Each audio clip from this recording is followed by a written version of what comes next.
Well, look, first of all, man, I do want to say thanks for coming down. I have wanted to get you on the show for a while now, actually. When I first come up with the idea and I was first going to be doing these podcasts, I put out a little, I did a tweet and I did like an Instagram story, and I said, like what sort of guest would you want me to get on? Your name come up more than once, actually. Oh yeah? Yeah, in demand. I didn't know people care like that, but yeah, I'm here. Long overdue. Sorry for the delay, but life happens. But we're here. Everything in God's time. Yeah, definitely.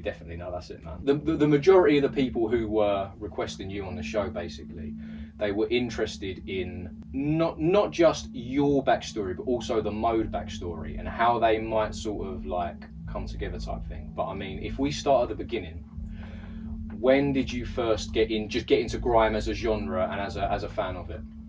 Well, it all started in Walthamstow because I'm from Enfield, but I got family all over the gaff, and my cousin is in he used to live in Walthamstow, so I used to go there for summer holidays, and that's where I discovered grime basically. Yeah. First grime tune was Nasty Crew, Take 'Em Out, and followed by, I think, Kano, Ghetto Curry, obviously big up Treble Clef. And Roll Deep and shit like that. That was where I discovered grime, and I ain't looked back since, and that was maybe 03, 04, maybe. Feels like such a long time ago. Yeah. Pretty much from the start then, basically. Kind of. Yeah, it was definitely before the name grime. Right. Okay. People just used to call it like, I don't know. People didn't really know what to call it. It's like, that grimy stuff, grimy garage. Yeah. Or whatever. Whenever I would go to the record store, that's what you'd have to say to get what you're looking for, the Da Vinci records or whatever. Yeah. But yeah, that's where it all started, man. Okay, cool. And then at what point did you sort of transition from like just a fan of it to actually, did you start DJing or producing first? Producing. Right, okay. I don't know if you want to call virtual DJ messing about as DJing. We've all been there. Yeah, everyone's got to start somewhere. But I started.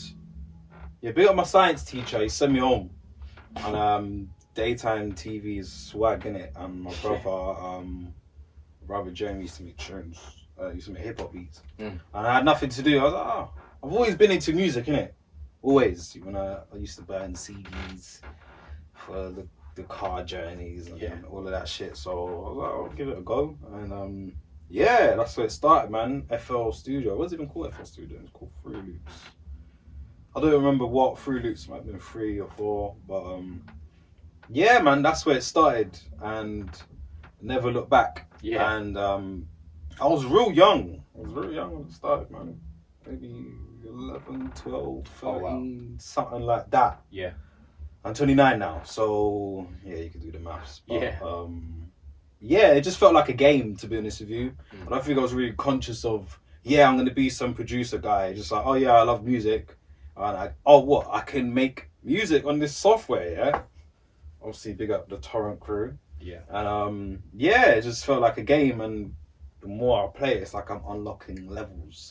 Yeah. But man was really unlocking levels. Yeah, definitely. That's a good way of looking at it, to be fair, because it's like, I get what you're saying. You're sort of like every time you discover something new, either something you can do within the software, or even if you discover a little, I like that sound, or do you know what I mean? It's like, yeah, man, that's quite interesting. I mean, at what point would you say it was that you sort of decided, if I put a bit more into this, I could potentially make something and go beyond that level of just having a bit of fun with it? Pretty early, to be honest. Because it's the thing, man. I was never really a kid like that to play out on my road, or man never used to knock for me like that. I was the forgotten one still. I didn't really used to play games like that. It was there, but that was everything. Like, I didn't care about nothing, man. It was just producing. So pretty early, bruv. Like, I can't even tell you a specific point when I said, I'm gonna make something of this, or try to. But it was just like, this is it. Yeah, no, I'm not stopping for it. Maybe once I got the name J Beatz, maybe. When was that? That was pretty early because I used to go under the name, well, my real name, innit? Jason Jules. And family friend Darren was like, "Oh, forget that, man. Why don't you just call yourself J Beatz or something?" I was like, yeah, I'm gonna do that actually. Now there's a bare J Beatz, bruv. It's long, but yeah, do you know? I always see on Twitter you get tagged in like other people's likes for other. There's one, isn't there? There's one in particular. the Haitian Don, man. Yeah, that's it. That's the others. The other, there's an American one. He makes like hip hop tunes or whatever. Yeah, produced for Travis Scott and Nicki Minaj and all that shit. But his fans are not onto me. The Haitian J Beatz, yeah, bruv. That if you look at my Facebook fan page, yeah, the numbers is lies, bro. They don't even care about me. They message me and even voice note me in Haitian Creole. Yeah. Man don't understand, fam. Like, they're just saying bare stuff. Like, it's deep, man. I remember getting a booking offer for a booking offer for a Haitian festival in Toronto in 2011. To my email, I was thinking, me, bruv, I've been DJing for a year. No way do you want me. Obviously, man tried it. I was like, yeah, I'll do it, £100. But these times there, he's like a Haitian superstar. So everybody thinking £100. Yeah. Pounds? Nah, this can't be the guy. But yeah, nah. Big up him, but if he comes London, we've got to do a sound clash. I was just about to say, yeah. On the Scorcher versus Scorcher one, the loser leaves without a name, fam. I'll make his music if I have to, fam, to spin him. But all the Grandmassive have to rep for me, though, innit? Of course. Do you know what? I think Tiatsim, I think he needs to hook something up maybe next beat boss. Battle of the J's. Yeah, man. But yeah, I think J Beatz, once I kind of got the name, I was like, oh, this is me then, innit? Yeah. Man. Yeah, that's cool. So obviously you said you started on virtual DJ when the DJing thing, as I'm sure most of us are familiar with, and like you said, it was the torrent classic, wasn't it? It was always at the top of like Pirate Bay and stuff, and it was like that was it for me. I saw it and I was like, oh, virtual DJ, that sounds cool. Yeah, I'll give that a go. And then I just sort of started, and then did you start a virtual DJ? Yeah, sure. Definitely. Yeah, I torrented it, I downloaded it on my laptop. And I was just mixing, like, I had some, I think, like old, like, dubstep tunes and stuff. Like, nothing of any good, really. But yeah, was it similar for you, where it was like you saw virtual DJ as like an easy way to give it a little go, test it out? Or did you have any other experience on, like, someone else's decks or something like that? Or was it just on your own? Well, first, anything DJing-wise was on virtual DJ. That was even before I was even making tunes. So I used to take like hip hop acapellas and put them on like different beats. I was making blends. Yeah. I wasn't really mixing. I don't think I even grasped the concept of beat matching. Obviously, you can't even beat match. Just all sync up. Yeah. I didn't know, innit? I was like, oh, I've got these acapellas. I'm gonna throw this Redman acapella on this 50 Cent beat or whatever.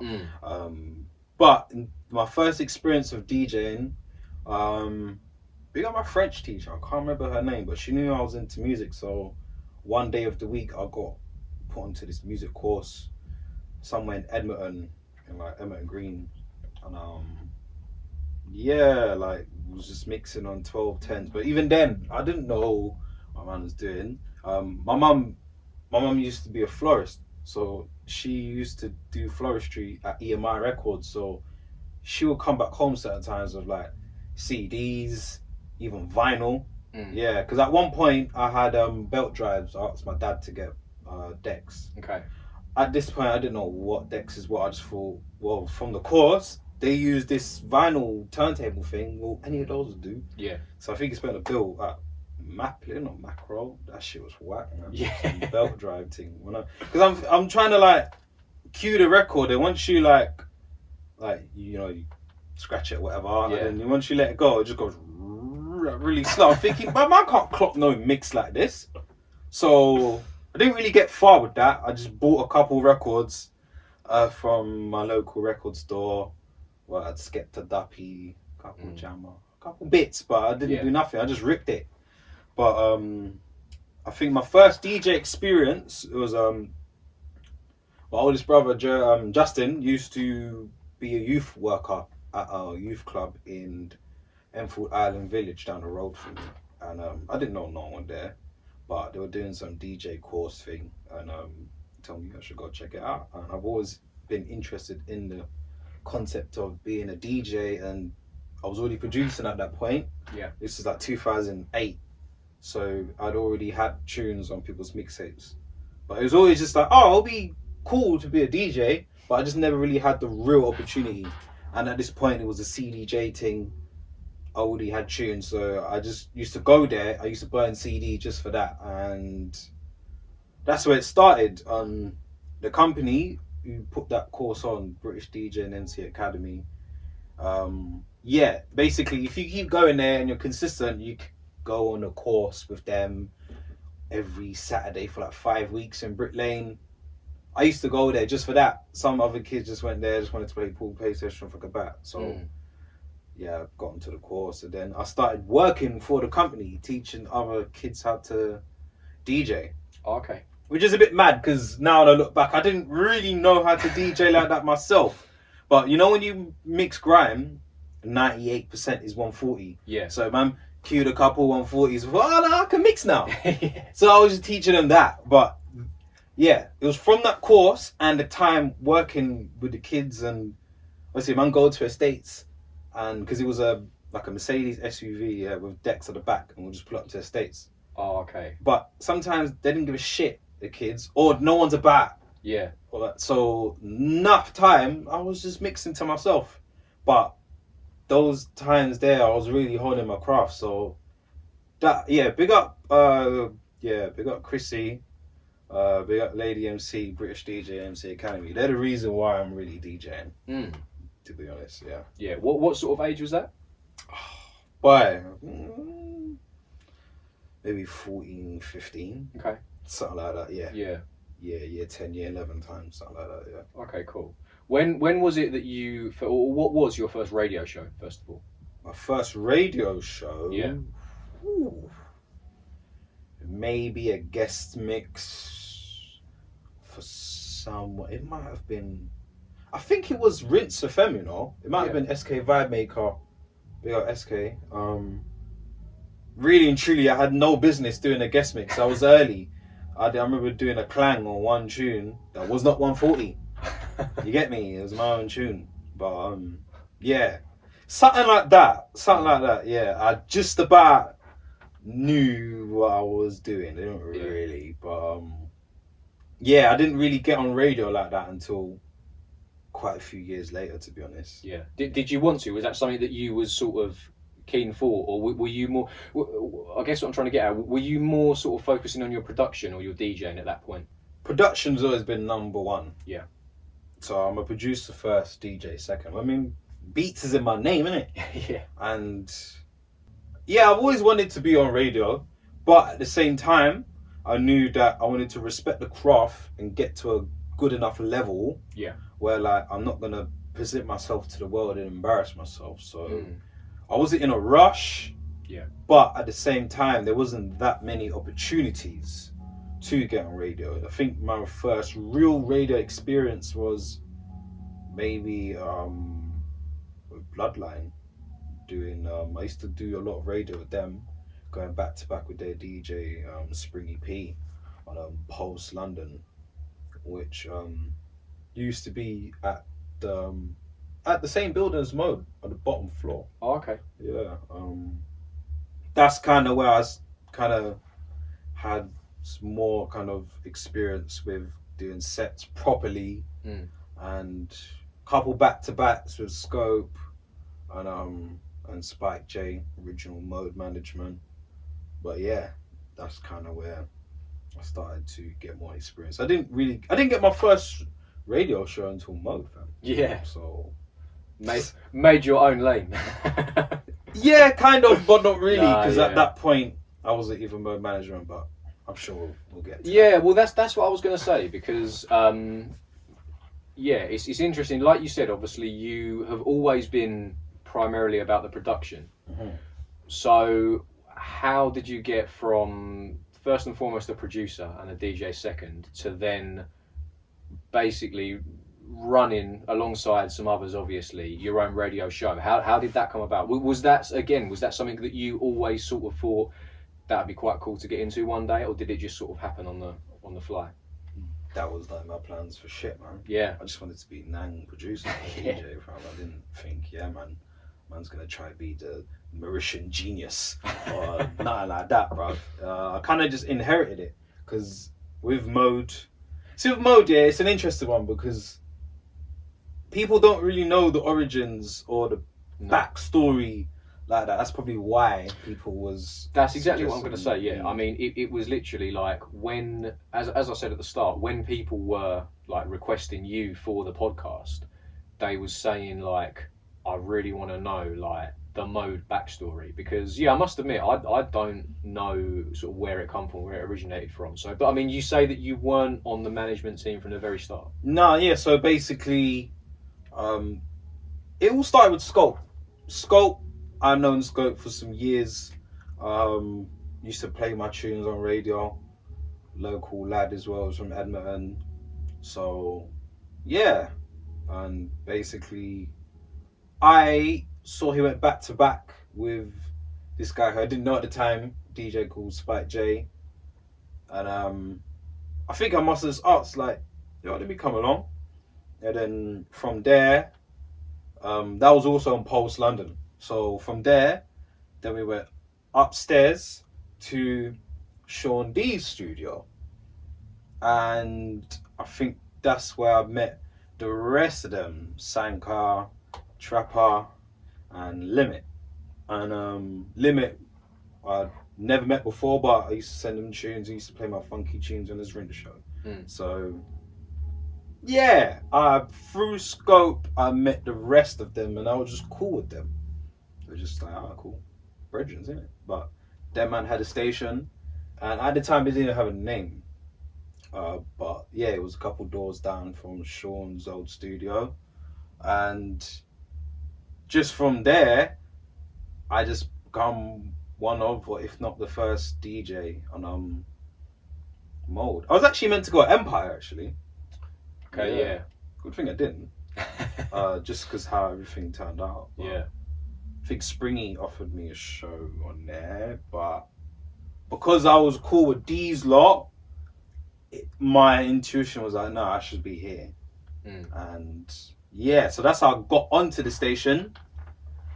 Subs free and all that. Just a mandem thing. I didn't think I was going to be some manager, but as time went along, everyone that was originally a part of the 6 managers, they all made tunes. Well, no, except for Spider J. But everyone did music and they all DJ'd. But, you know, Sean D's obviously was doing his engineering from time and he got more busy with that. One had a U. Then Limit would come and engineer himself. Like, people started to get busier in their own kind of endeavors and lives. So, things wasn't getting done as it should have been, whether it be podcast or tweets or cleaning up studio or stuff like that, innit? So, just as a friend of the management, and I cared at this point, I'm invested, and I'm seeing all these new talent come through. I was like, nah, man, I wasn't happy with where the station was at, and I thought, I'm just gonna help. And then the help kind of just evolved naturally to the point where I'm helping so much, where it's like, you might as well be management at this point because you're doing so much help. When it's got to the point where it's like, fam, you're basically manager now. I'm like, oh, is it? All right, well, I guess it's that then. Yeah. But then it just evolved, and yeah.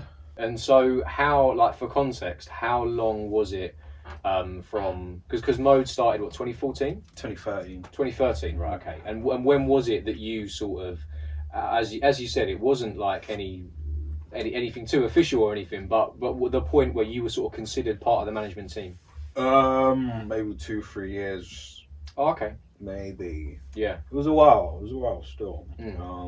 Yeah, and I mean, it's good to see because over the years, it's like Mode has, it's definitely undergone a lot of changes. And I think, obviously, you know, back when I was on the station and it got essentially kicked out of where it was originally through no fault of the station's own, but yeah, events happened and we could no longer be there. So it was like, right, now we've got to look for somewhere else. And it seems to have sort of like I'm a bit of a believer in like everything happens for a reason, and I mean looking at the studio that we're in, I'll say we, like I know I'm not a part of it anymore, but I'm just saying Mode has always got a place in my heart. I do just want to say I've got a lot of respect for Mode, man, always. Yeah. But like the place where sort of the direction the station's going in now, it does look a lot more. It looks a lot more promising than it was before. And I mean, before obviously there was Signal, which was the event that Mode was putting on, and it sort of seems like, although due to Corona, you know, and events couldn't go on, that kind of thing, it really does seem like Mode is still sort of building up strength and building up. You know, it's I think. Definitely the transition to sort of getting more sets on the YouTube channel is definitely a big thing, because I mean, I don't know, I think in this day and age, do you feel like it needs to have that visual element? Yeah, to wanna 100. Yeah. Because I'll be honest with you, the only reason why we didn't have that visual element in the old studios, because we were broke, fam. Yeah. Broke, bruv. Yeah. And yeah, man. Listen, I've seen these stations come and go, man. Radar they dappied us, man. You see a Radar come along, and I'm sure every station under the sun can tell you their experience about the pressure from Radar. Obviously, they got the $1 billion daddy funding everything, but when I saw their visual aspects and how their station just grew from strength to strength, I was like, damn, I wish we had that. But I always knew like radio in terms of locking in via some radio app and the website. It's good, obviously, but in terms of the discovery, it wasn't good, because it's like, you know, people probably found out about Radar just from the visuals and their favorite MCs or whatever, innit? It's on YouTube, whether it be the algorithms are sending you there through suggestions or autoplay. YouTube is where the consumption of content is all round, really, isn't it? Yeah, definitely. So for you not to be on YouTube, you're kind of shooting yourself in the foot. Yeah. And so yeah, that I knew that from time, man. I just knew, like, see the Mode building in Enfield. There was just a lot of things that we couldn't pattern then that we are doing now on it. Because even now we've just got a lot more people that are willing to help and do favors and shit just to help, you know, grow the station or whatever. And it's good, man. I see how a lot of people care for Mode and want to see it grow, and I'm thankful for that. And yeah, man, just trying to go from strength to strength. And obviously now we're in the new studio, bruv. Even things like having assistants. We couldn't, bruv, you know what the last studio was a shithole, really. Let's be honest, we're being kind and whatever. It's got a special place in my heart and everyone's heart, but because there was a rough and ruggedness to it that reminded people of original pirate thing, but it's like there is a ceiling to that, man. Like, you think I could take my mum there, fam? You think I can, like, even the toilets in that building, I know there's little rumours about what's happening but whatever, but it's a communal toilet, innit? So we're not involved with whatever's happening in that toilet, but that toilet was a mad thing, bro. Empire, Sean's old studio, random guys doing random things in there. We all have to share that toilet, bruv. Fam, certain times, man, going for a piss and there's a pool of piss on the floor already, fam. Yeah, it was. I don't know. I think like the way you described it, where it was just like quite like rough, and it did sort of I don't know. It had like a grime feel to it. Like I really like when you walked in, you was like, this is like this is a place where grime lives. You know? Yeah, some people, like, they will come to the studio if they were from maybe the origins of grime. They're looking at it thinking, oh my days, they feel like they're in memory lane. Yeah. But some people, they were on edge. They're a bit shook. Bro, I've heard stories about things that happen outside the studio and whatever. So I get the full kind of scope on how people looked at it, innit? And yeah, man, it was a brick wall, definitely. But everything in God's time. We wanted to move out. Situations happened beyond our control that made us get kicked out. No, we didn't owe rent. Yeah, because they'll. You know what? Nah, fuck it, man. I'm gonna tell a man the truth, innit? Because I'm actually kind of annoyed that there's these little rumors and whatever, and I've seen people talk nonsense on Twitter and. The thing is, obviously, something as big as a radio station being kicked out of the studio they're in, it's gonna open up sort of room for, like you said, rumours and Chinese whispers and I heard it was this, I heard it was this. So like, yeah, I wasn't gonna directly ask, but now you've brought it up. You can ask me, bruv. Look, if you want to set the record straight and let everyone know like what happened and why Mode is where it is now, then yeah, man, feel free. This is so basically November the 30th, 10 o'clock, I will never forget, man. Oh, remember, date and time. Come on, I was there, bruv. I was just making a tune in the back, about to lay down a killer bass line. Thinking, yeah, cool. Did the tune ever come out? Did it get finished? It got finished. Yeah. It's still yet to come out, but yeah, that's a significant tune in grime. Yeah, it's called. The tune's called Frosty. I know. Yeah, come on, man. 10 past 10, 30th of November, bro. Yeah. About to lay down the sub. I'm hearing this running in the corridor. I'm thinking someone from the other studios burst playing around. I don't know what's going on. The DJ's on, and all of a sudden, I've heard someone open the door and the music stopped. I'm thinking, what the fuck's going on? And I've stopped my tune in it. Oh, the tune wasn't playing. I already whatever. It wasn't playing in it, and heard the music stop, and I just froze for like a minute, thinking, what the fuck's going on? And I heard the police. I was like, oh no. What? It was literally my worst nightmare. Because I used, the building was so rugged, I always used to think, bruv, it's so mad in here, I won't be surprised if one day Fed just run up here and whatever, and wow, maybe I spotted it into existence. But yeah, bro, that's what happened, and I froze up for a minute, had to park off whatever I needed parking off, and I thought, nah, man, my DJ can't just be there chatting to Feds and I'm just hiding in the back room. Because I was contemplating, thinking, maybe if I just stay dead quiet, maybe they'll just leave. I was like, no, fuck that, I don't care, man. I went out of the room, and you see the old studio, you will remember it. You see when the back room doors closed, it had on the other side, they had the red carpet thing. You might not know that there is anything there. Well, the first time I sort of came to Mode and saw it, and obviously there was some sort of sign about management only or something like that above. You didn't know what. But to be fair, I thought you were going to open it and it was just going to be some wires and. Do you know what I mean? I didn't think it was going to And I remember the first time I saw it open, and it wasn't. I was in the booth, which is sort of for context, is round the corner. I was in the booth, and I see 3 people come out. What? I was like, what? There's something in there. And then I remember before I went, I just sort of poked my head around the corner oh yeah, cool. And then I was walking out, I was like, oh shit. But because I popped out a couple times, and someone would be sitting there, they'd be like, whoa, where you just come out from, fam? I didn't even know there's anything there. Yeah, literally. So if you thought that's how anyone who's been there for the first time with the door closed, wouldn't know there's anything there. So the Jakes now, they're a bit shocked. So as soon as I've come out the door, they're kind of, oh wow, there's another one here, and they just pounce. The first thing I said, you see, this is the thing. I ain't had much police interaction because I'm a good boy, but they make me nervous, man. Make me anxious, maybe because of the color of my skin, but just naturally, I see them. I ain't got nothing on me, whatever. I'm just on edge, bruv.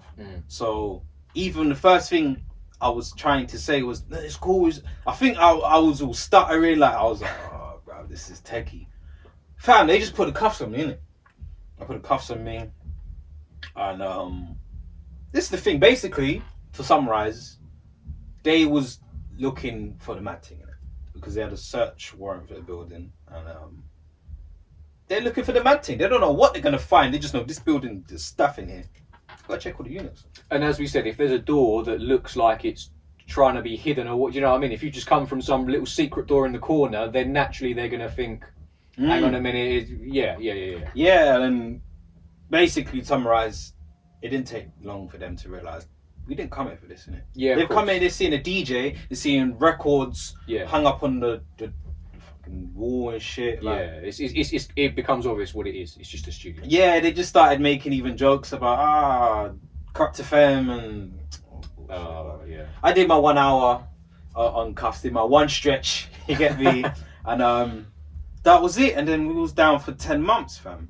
But they found. This is what they found. Yeah, they found nearly 200 bags of cash, straps, and a grow.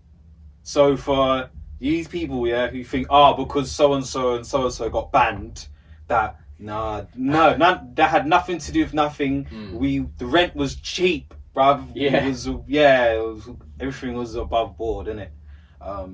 That building, the dodginess of the building, just rubbed us out. And then, it was closed for like 4 months. Yeah. So, we couldn't do anything. It took us a while to even take our stuff out. And from a Gumtree advert, Observer found the new studio that we're in now. And that's it. So, just to clear the record or whatever. Yeah. Yeah, nothing, you get me. But everything happens for a reason, man. Because now we're getting guests that we wouldn't have got before, and we've got assistants. We've got kind of a team there who help and do stuff with us. So yeah, man, it's good. It's easy to find. People always complain that Enfield's canch and whatever. Now it's bruv, it's good. So everything happens for a reason, and it might have taken us a bit longer, but it's alright, man. It's all cool. We're on the journey to do much more, and we're still yet to do our first rave, which is we're planning for New Year or some New Year-ish. Man, we come back. What? August 2020. We're in November now, 2021. So man, we've still got a lot more to do. A lot more to do. But it's a small team, man. A lot of people think that it's bigger than it is. They think that it's some conglomerate or something. Man, I love the way you guys do it, this and that. And that. It's only a couple, man, But man, that's where we at still. Yeah, I think that Mode is definitely sort of still quite early in its journey, if that makes sense. I think it's got a long way to go, and the thing is, like, it was. I mean, like I said, like the first time that I stepped into the Enfield studio, I remember I just thought, like, this is what, like it was sort of like, this is how I feel a grime radio station, or primarily grime radio station, should be. As in, like I said, it had a grimy feel to it, but I mean, realistically, you're never going to take it to the next level if you're in a studio like that. So, like, it's all well and good, like, and there was some sick times there, but I think being in the studio that it's in now, it's definitely it seems to be attracting a lot more people. Would you say? Yeah, 100%. Even different kinds of people. Yeah, because it's like, bruv, you see, the old studio was just a free for all, just smoking there, whatever, innit? Like, some man is like, right, all that smoke, that's all mad for them already. Yeah. I'm gone. Yeah. You get me? Like, it's definitely attracted different kinds of people, more professional. Even like Rosie Riot, one of the DJs on the station, she works for kids, and she brought a bunch of kids, and one of them brought their mum to Mode. And when because I went there that day, and I was just laughing in my head thinking, this could have never happened in the Enfield studio, bro. Never. I think there was a DJ actually who, I can't remember his name, man, but his mum used to come just to support. He was a young guy, innit? I think he's in his like early 20s, and she used to get onto us, fam. Yeah. You know when aunties getting onto you, but nah, man, you need to keep this tidier, boom, boom, boom, this and that. I was thinking, God. Applying the pressure. Yeah, man. Yeah, bruv. But little did she know, it's like, bruv, there's only so much we could do with this space, fam. Yeah. Because even the kind of people, you remember, bro? It used to be like 30-man sets, bro. Yeah. Like, I used to mop that studio, fam. It looked like World War VIII was up in there, bro. Beer ash on the floor, bruv. overflowing bins. Oh, bruv. Mm. Yeah. So. Yeah. Yeah, man. Everything happened at the right time, and yeah, bro, we're in the right place, and it's just upwards and onwards. Yeah, man. I think in a way it's almost quite sort of like reflective of how grime on the whole has grown over the years, in the sense that if grime never got past the point of like the Deja roof, then you wouldn't have people who in this day and age were making millions from it. It's transitioned, and you know, some people will say it's gone commercial or whatever. Everyone's got mixed opinions on it, but I think and obviously Mode hasn't gone commercial. It's not Radio 1. Do you know what I mean? It's still a grime station, but the fact that it's now sort of got it's got more, I'd say, professional direction, as in you can actually see, yeah, like it can take these steps, and then in X amount of years it can have, do you know what I mean, it can be one of the biggest players in the game. Yeah. I really do. I think at the end of the day, like it's all well and good having your, you know, your studio where whatever's going on is going on, and you know, like you said, you've got 30 man are all smoking and that, but then yeah, when it does come to like, oh yeah, we want to do a workshop with some kids or whatever, you're gonna, you know, like, yeah. like whereas the space it's in now. And just to give context for those who ain't been to the original studio, there was no windows, fam. There was no windows, and it was hot in there, and yeah, bruv, yeah. Just let someone light up one thing, fam. Your clothes, yeah, man, it's getting danked that. Yeah. Like, and the toilets was a mess. Bruv, man, don't even realise. I used to do mad hours in there, you know, like just little things like, oh yeah, I want to bust a shit. Right, whenever that thought comes to mind, I'm like, don't think about it. Just wait to get home, even if that isn't 10 hours. It'll be worth the wait. Yeah. So just to let man know what we come from, innit? Yeah. So.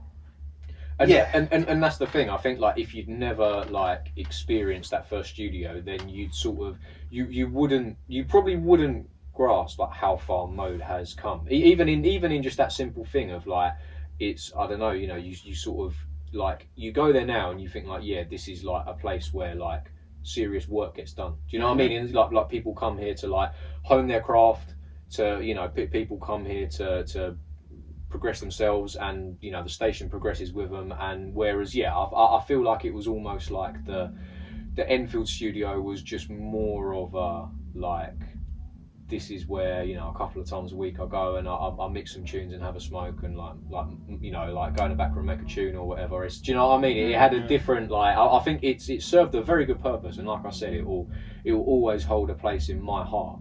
But like seeing where Mode is at now compared to then, it's like, yeah, it's definitely leveled up 100%, man. Yeah, man. I do miss the old studio just for like certain vibes and yeah, energies. Even just like the back room, man. That back room was legendary, bro. Yeah. Do you know how much tunes got made in there? Do you know how much collabs? Yeah. Like that used to be a place that, right, if you're on the station, you're a producer, and you, I don't know, come Mode, whatever, it could just be something spontaneous. Like, oh, what? I'm here, Spooky's here, Swear's here. What you might say, what? Let's make a tune. You get me? Yeah. So, yeah, it was important and pivotal for Mode, but we had to get out of there to get to the next stage. So yeah, definitely. We're at the next stage, and now we're trying to do the legal stuff and all of that admin and all that professional shit to get to the next level. So yeah, we're still growing, man, from strength to strength. Yeah, 100%. I think also like, it's like Mode has been an important part, I'd say, for a lot of like the DJs of this generation, of my generation. Like, a lot of them either had a residency on Mode at one point, or, you know, they passed for a few guest mixes or a back-to-back on someone else's show. I think like Mode is an important part of a lot of people's like. It's more journeys. Than DJs, bro, because you got to think. Oh, 100%. MCs. Yeah. Bruv, AJ Tracy, Big Zoo, J Ammo, yes. Jams, Mike, Ty, Rocks, yeah, Quam, Dark Horse, Nico, Capo. That's a whole generation. Yeah, and that's like Mode has had like couple generations even, because then you've got like, I remember them. 15-20 man sets, and you'll see like Black Crown, Joe Fire, Tints, Yeah. Tiny Chaos, like, Yeah. and even producers. Like, I heard Filthy Gears for the first time on Tiax's show. Okay. And yeah, like, ask Filthy Gears, he'll tell you, bruv, the Mode DJs was playing this shit first. Yeah. Like, Mode was like the place to hear like the new DJs, new MCs, new producers, the freshest grime. Yeah. There's certain grime classics, bruv, first got played on Mode. So it was important for the game in terms of a place for the new talent to come through and shine. Yeah. So and I think that's always going to be the case. I think Mode will always be like an important part of a lot of people's journeys through music. I think like I'd almost go as far as to say as like it's, you know, like someone, you know, whether it's an MC, producer, DJ, whatever, you could say, oh, you've had X amount of tunes out, you've been on this station, oh what, but you haven't done a set on Mode. Oh, okay. Like, you know what I mean? It's kind of like a grime passage. It's like something you need to do. It's like, are you really in this thing or 30 if you haven't at least done Spooky's Night Shift or House of Grime with Tiats? Or, I don't know, you know what I mean? Definitely, man, 100%. Yeah. It's definitely that's yeah. We always care about the new talent and shit, and this is the thing, man. Like, even me being a DJ, producer on the station, it's helped me loads, fam. Yeah, because I've found MCs through radio. Whether someone brings along someone to my show, man, bro, who's that, or whatever. Like, yeah, man. And even connections within the grime scene, Mode was the hub where they first connected. Yeah. Like, because there's people from different corners of London that might not have known these sets of people if it weren't for that little dingy studio in Enfield. Yeah. So it's built a lot of bridges. 100%. And yeah, it's definitely an important cornerstone for grime. And yeah, man, you know, gonna keep bringing in the next generation and helping them out in whatever way possible, hopefully on a bigger level. You get me? Yeah, bro. Yeah, no, that's sick, man. That's really sick. Well, look, it's getting to that time, so I think we're gonna have to. Shit. Yeah, I know. I think didn't even mention nothing about J Beatz, bruv. It's all Mode management stuff. We need a part 2, mate. So, well, look, he was getting on to me before we even started, saying the podcasts are good, but they're just not long enough. And it's like, yeah, we've been caught out again by the clock. But yeah, look, man, 100%. I knew, again, you was another person where I knew that we was never gonna get everything we wanted to talk about out in like 40-45 minutes or whatever. Yeah, so it's too much layers, but yeah, no, man. Thank you for bringing me. Mode.London, you get me? Lock in. I want it. Yeah, you've got a sample pack out at the minute. Yes, thank you for reminding me. Where can people get that? Band Lab, which is a app/DAW for your mobile phone, and it's a website. You can get my sample pack there. It's called Grime 101. Comes in 2 parts. First Grime pack on Band Lab, so yeah, Mode bomb smash for that. And yeah, see me there next to Lex Luger and them 30 man there. So yeah, man, go get the sample pack. Yeah, new music coming, probably New Year or something. Yeah, man, bare works. Yeah, man, J Beatz music on all the socials, and that is J Beatz spelled with a Z. Yeah, man, follow me up. It's all there. Follow him and not the Haitian guy. Yeah, nah, fire for them man there. Them man there. When you come London, bro, smoking you, turn into a pack. What I'm gonna say? Tiaxin, Beat Boss, Battle of the J Beatzes. Yeah, man. Who knows? No, man. Look, once again, I want to say thanks for coming down. I hope we get to do this again soon because there is definitely a lot more to unpack. You can get J Beatz' socials in the description down below, so make sure you check him out on everything. And yeah, man, look, let's leave it there. It's been good. I feel like, do you know what? I wish I had a button to do the It needs it. Do you know what I mean? Yeah. It's alright, mate. Zoom in on the sticker. There we go. That's your outro, you get me? Nah, big up, man.